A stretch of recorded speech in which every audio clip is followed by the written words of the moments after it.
Hello guys, good morning. Good morning. So, ito may pinapagawa sa atin dito ng motorsiklo guys. So, pinapalagyan niya ng ito, motorcycle alarm system.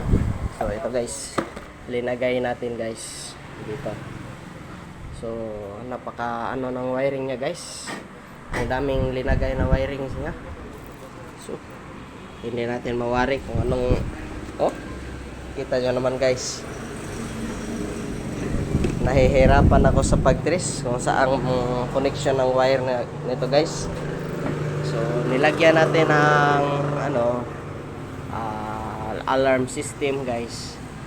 Ang motor na to is nag-start naman siya gamit yung push start, pero pagkalagay natin ng alarm, so ayaw mag-function guys ng alarm system.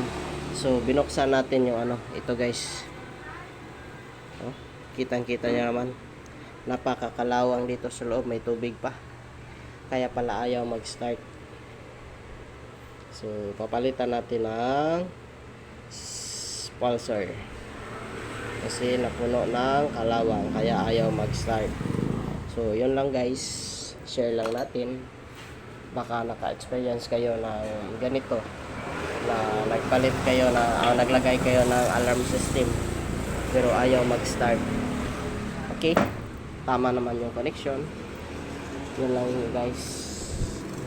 Salamat sa inyong panonood. God bless and bye bye.